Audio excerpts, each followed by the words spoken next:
Welcome to my आश्रेन गुड़िया blog my channel. और हाय, आप लोग कैसे हो? आई होप कि आप लोग बहुत अच्छे हो। और मैं आज के दिन मैं लगभग 8 बज रहा है, मेरा नाश्ता वास्ता बन चुका है। जो एज यूजुअली मैं सिंपल सी जो रोटी सब्जी बनाती हूँ बना चुकी हूँ। और काला चाय बनाई हूँ, दूध चाय नहीं, काला चाय बनाई हूँ।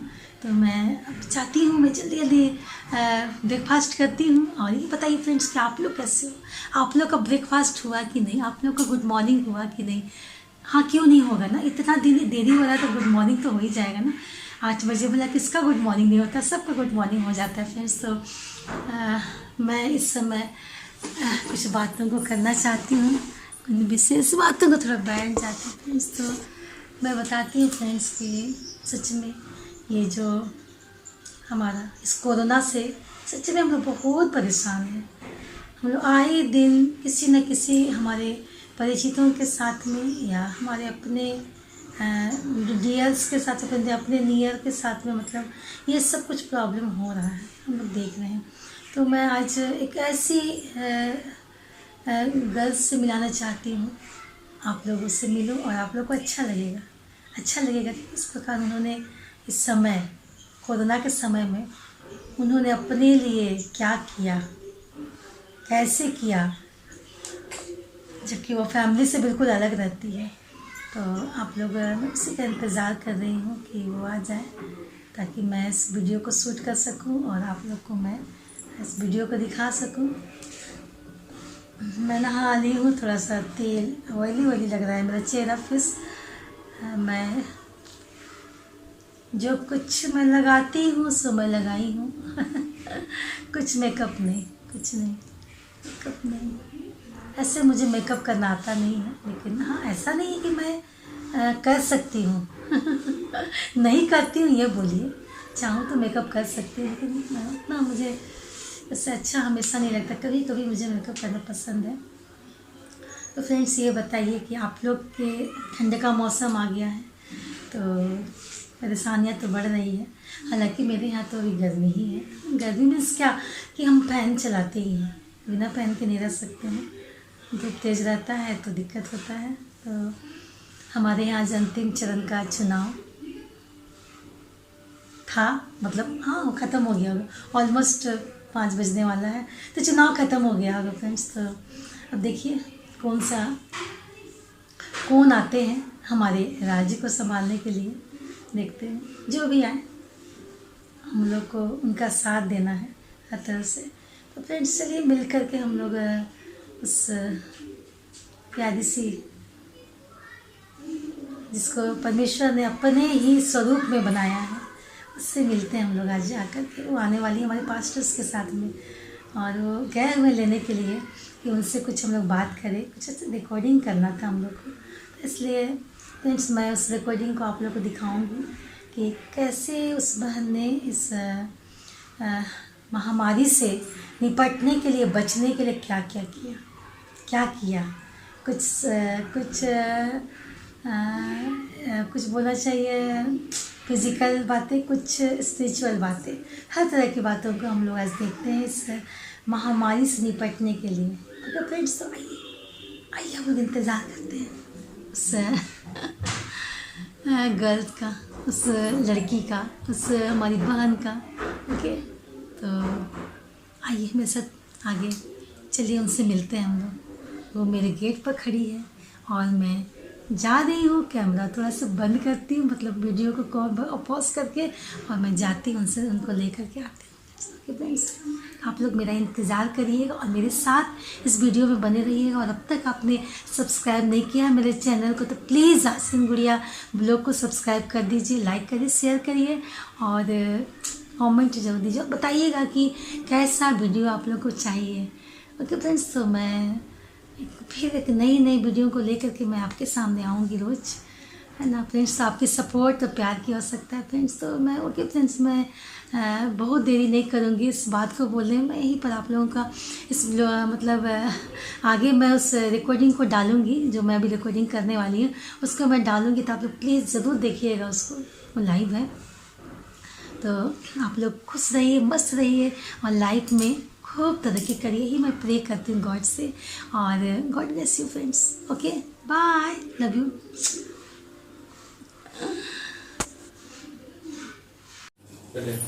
आप सबों को जय मसीह की। परमेश्वर का एक बार फिर से धन्यवाद कि उसने आपको और हमें एक बार फिर से मौका दिया है कि इस YouTube के माध्यम से हम एक दूसरे के लिए आशीष का कारण हो। हमारे बीच में बहन रुबीना है और आज ये अपनी गवाही से हम सबको आशीष करेंगे। जैसा कि हम सब जान रहे हैं, इस कोरोना महामारी के दौर में हम सब हैं। वचन बताता है, चाहे मैं घोर अंधकार की तराई में होकर के क्यों न चलूं, तो भी हानि से ना डरूंगा, क्योंकि हम सबको मालूम है कि हमारा बचाने वाला या हमारा मार्गदर्शक या हमें संभालने वाला हमारा परमेश्वर यहोवा हमेशा हमेशा हमेशा हमारे साथ रहता है। हमारे बीच में बहन रुबीना है और आज अपनी गवाही देंगी कि किस प्रकार से इस कोरोना महामारी के संकट के समय प्रभु ने इनको संभाल के रखा। संभाला ही नहीं बल्कि इनके साथ हर उस समय रहा जिस समय इनको परमेश्वर की आवश्यकता थी। और मैं आशा करता हूं कि जब हम ये गवाही को सुनेंगे तो हम सब आशीष होंगे। और मैं गुजारिश करूंगा, जब आप आशीष होते हैं तो कृपया करके इस वीडियो को आप बहुत लोगों के साथ शेयर करिए, लाइक करिए, और जिन्होंने अभी तक सब्सक्राइब नहीं किया है इस वीडियो को सब्सक्राइब भी करें। हमारे बीच में बहन रुबीना है और अपनी गवाही को शेयर करें। आप सभी को प्रभु यीशु मसीह के जिंदा और जलाली नाम में जय मसीह की। मेरा नाम रुबीना है और मैं सर्वप्रथम परमेश्वर पिता का अपने संपूर्ण मन से बहुत धन्यवाद देना चाहती हूँ। सारी महिमा, सारी प्रशंसा प्रभु यीशु मसीह को मिले। उसके बाद मैं पास्टर साहब का और उनकी पूरी टीम का धन्यवाद देना चाहती हूँ कि उन्होंने मुझे अवसर दिया कि मैं अपनी गवाही को और भी सब लोगों के साथ शेयर कर सकूँ। जैसे कि मैंने बताया, मेरा नाम रुबीना है और मैं एक हॉस्पिटल में काम करती हूँ। तो जिस तरीके का भी सिनेरियो चल रहा है, जहाँ पे सब लोग कोरोना से, कोविड-19 से बहुत ज़्यादा डरे हुए हैं, सहमे हुए हैं और सबों के मन के अंदर कुछ ना कुछ प्रकार की चिंता है और बहुत सी बातों को लेके। तो इसी समय जब क्योंकि मैं हॉस्पिटल में काम करती हूँ और मेरी कोविड पेशेंट्स के बीच में ड्यूटी थी, तो उस समय जब ड्यूटी के दौरान मैं अपनी सेवकाई को वहां पे दे रही थी, इसी दौरान मैं खुद भी कोरोना पॉजिटिव पाई गई। मुझे भी कोविड-19 हो गया और मेरी तबीयत खराब थी। मुझे फीवर आया और वीकनेस थी। उसके बाद उसके समय मैंने ये सोचा कि ठीक है, मतलब आई वॉज मेंटली प्रिपेयर्ड कि ठीक है प्रभु, हो सकता है शायद मैं पॉजिटिव होंगी। तो ऐसा मैं अपने मानसिक रूप से मैं थोड़ी तैयार भी थी और मैं परमेश्वर के वचनों पे ध्यान भी लगा रही थी कि हाँ, हो सकता है कि मैं पॉजिटिव हो सकती हूँ। लेकिन जैसे ही क्योंकि आप लोगों को पता है कि टेस्ट देने के बाद 2-3 दिन बाद रिपोर्ट आती है, तो उस टाइम में जो मेरा 2-3 दिन का समय था उसमें मैं ये सोच रही थी और मैं अपने दिमाग को मेंटली प्रिपेयर कर रही थी। लेकिन क्योंकि जैसे मैं अपने घर से दूर रहती हूँ, मैं जॉब करती हूँ, तो इस टाइम मेरे घर वाले मेरे साथ नहीं थे, कोई भी नहीं था, मैं अकेली थी। और जैसे ही मेरी रिपोर्ट आई और मैंने देखा कि मैंने जैसे वो वर्ड देखा पॉजिटिव, और मेरी आंखों से आंसू पूरे गिरने लगे और मैंने सोचा कि हाँ प्रभु, सच में मैं तो पॉजिटिव ही हो गई। लेकिन उसी टाइम थोड़ा मैंने ध्यान किया और मुझे परमेश्वर की आवाज जैसे सुनाई देती, जैसा वचन बताता है कि मत डर, क्योंकि मैं तेरे साथ हूँ, मैं तेरी सहायता करूंगा। और ये जो टाइम है मैंने आपको रोने के लिए नहीं दिया, लेकिन आपका ये जो समय है वो इसलिए है कि आप वचन के साथ व्यतीत करो। तो उस टाइम मैंने प्रेयर किया और मैंने प्रार्थना की कि हाँ परमेश्वर, आपने मुझे बहुत अच्छा समय दिया है, इसलिए नहीं कि मैं पॉजिटिव हूँ और मैं मरने जा रही हूँ इसलिए मैं आपके वचन की ओर ध्यान दूं, नहीं, लेकिन परमेश्वर ने मुझे ये मौका दिया था ताकि मैं अपनी आत्मिक उन्नति में और भी परमेश्वर के साथ बढ़ूं। तो मैंने प्रार्थना की और मुझे बहुत अच्छा लगा। उसके बाद जैसा आपको पता है कि क्वारंटाइन 15 डेज का होता है, तो 3-4 दिन तो मेरी बहुत ज़्यादा तबीयत खराब थी, बहुत ज़्यादा मुझे फीवर था और जैसे मैंने पहले बताया कि मैं अकेली थी, तो मैंने जैसे तैसे 2-3 दिन मैनेज किया अपना खाना पीना और जैसे प्रार्थना करती रही। और सच में परमेश्वर ने ही मुझे वो बल शक्ति दी कि 3-4 दिन के बाद मैं मेडिसिन सब ले रही थी, उसके बाद मैं थोड़ी ठीक हुई कि मैं अपने काम को भी कर पाऊँ। तो उसके बाद फिर मैंने वचन पे ध्यान करना शुरू किया और ये बहुत अच्छा समय मेरे लिए था कि मैं परमेश्वर से वचन में जुड़ रही थी। हमने बचपन से ही सीखा है परमेश्वर के वचनों को, लेकिन शायद ये एक बार और मेरे लिए बहुत अच्छी अपॉर्चुनिटी थी कि मैं वचन में बढ़ सकती हूँ। तो मैं प्रार्थना करती थी। मैं अपनी पूरा क्वारंटाइन टाइम बहुत अच्छे से मैंने स्पेंड किया, वचनों का अध्ययन किया, बाइबल हिस्ट्री मैंने पढ़ी, बहुत सारे जो भविष्यवक्ता हैं उनकी भविष्यवाणियां मैंने पढ़ी और धीरे धीरे करते आश्चर्य कर्मों को मैंने पढ़ा। तो और भी ज्यादा मेरा विश्वास जो है परमेश्वर पे और मजबूत होता चला गया। उसके बाद इसी 15 दिनों के बीच में ही मुझे ऐसा मन में लगा, हम कभी सोचते हैं ना कि परमेश्वर हमसे बात कर रहा है, तो परमेश्वर हमसे जरूरी नहीं कि परमेश्वर खुद प्रकट होकर बात करे। परमेश्वर हमारे मनों के जरिए और विशेषतः हमसे बाइबल के जरिए बात करता है और बहुत सारी ऐसी चीजें। तो परमेश्वर ने मेरे मन में ऐसा डाला, मुझे फिर से ऐसा लगा कि मैं इस बार नेगेटिव नहीं होगी। तो 15 दिन बीत गए, उसके बाद मैंने फिर से अपना टेस्ट दिया और उसके 2-3 दिन बाद मेरा फिर से टेस्ट पॉजिटिव आया, जैसा मेरे मन में आया था।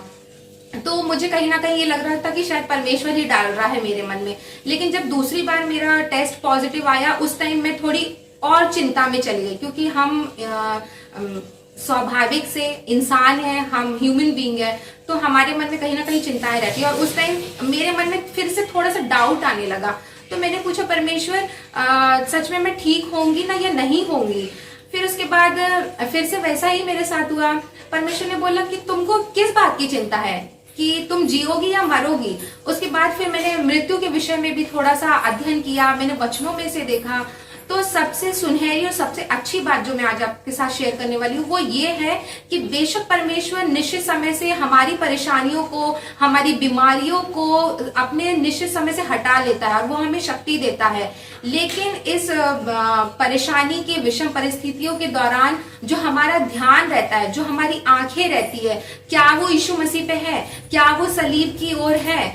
तो ये चीजें मेरे लिए, मैंने एक ऐसी अंदर शांति महसूस करी, ऐसी दृढ़ता महसूस करी जिसको मैं बता भी नहीं पा रही हूँ। शायद मेरे अंदर बहुत रिलैक्सेशन था, क्योंकि मुझे कोई डर नहीं था कि मैं मरने के बाद कहाँ जाने वाली हूँ। सबसे पहली बात, या मेरे पास तो 2 ही कंडीशन थी, या तो मैं मृत्यु को प्राप्त होंगी, या दूसरी चीज हो सकता है मैं अच्छी हो जाऊं।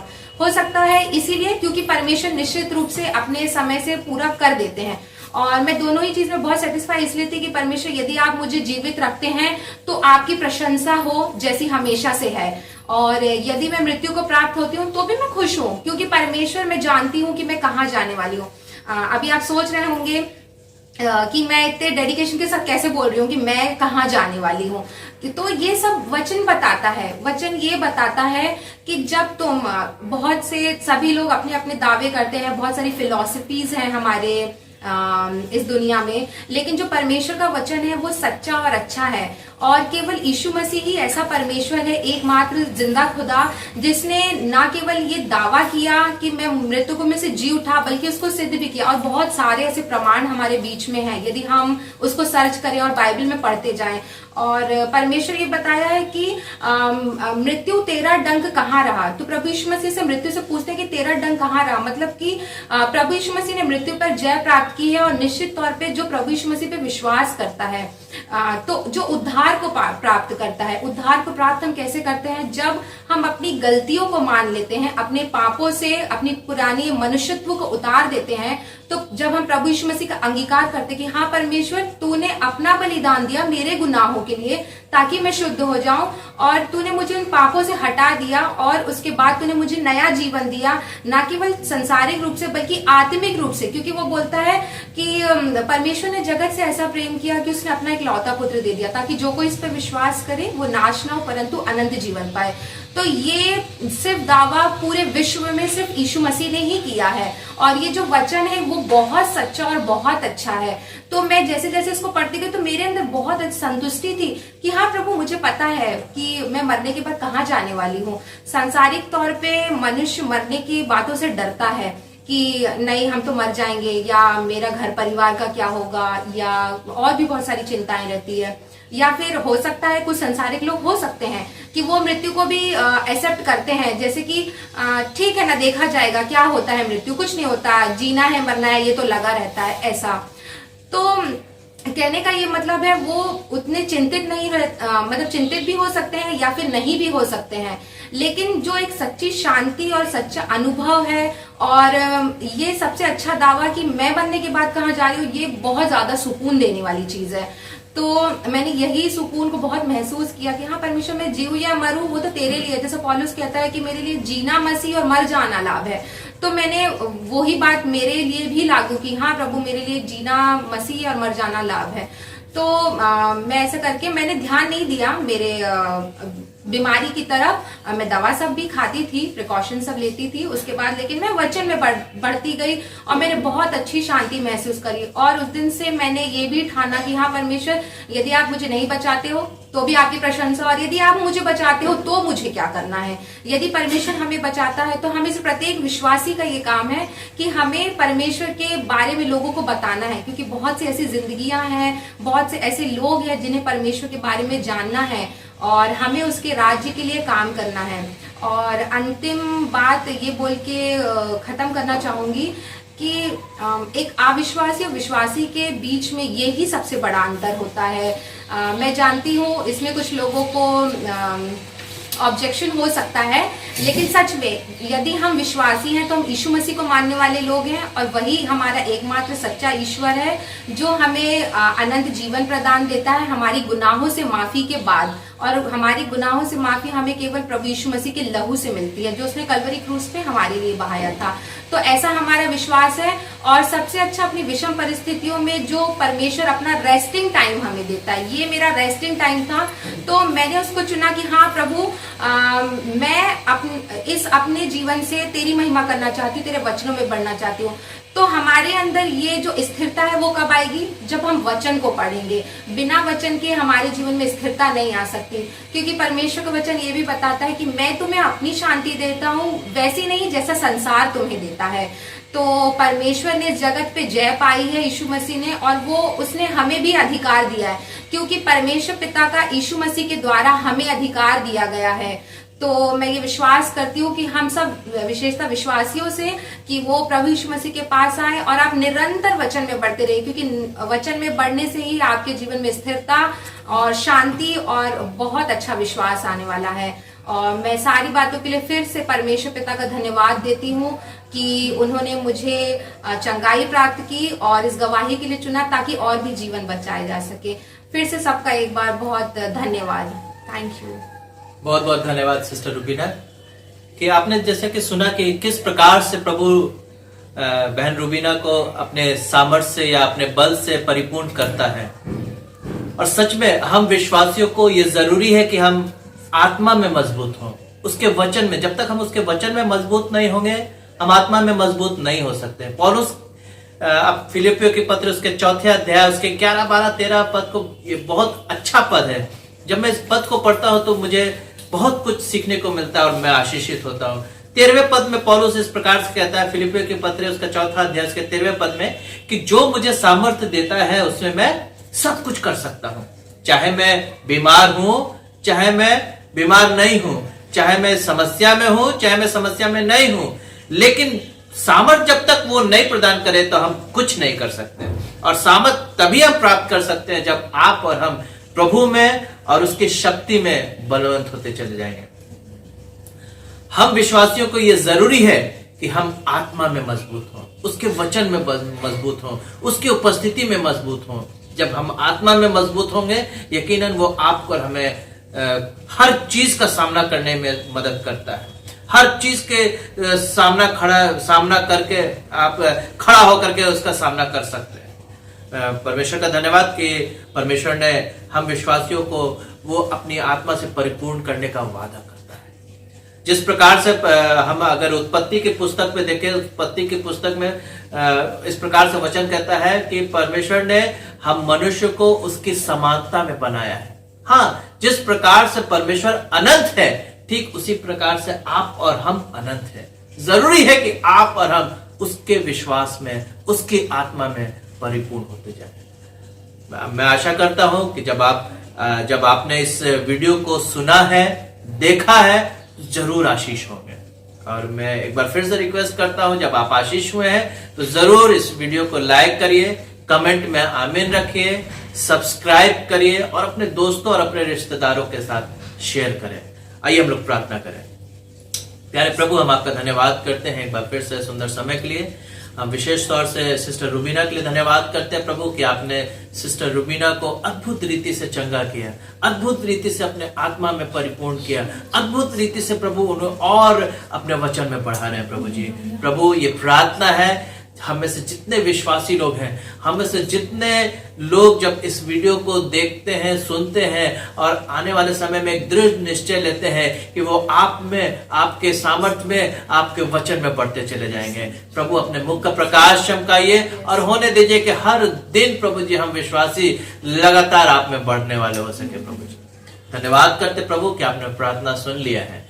प्रार्थना उद्धार करता प्रभु यीशु के नाम से मांगते हैं, आमीन, आमीन। Praise the Lord. Praise the Lord. धन्यवाद।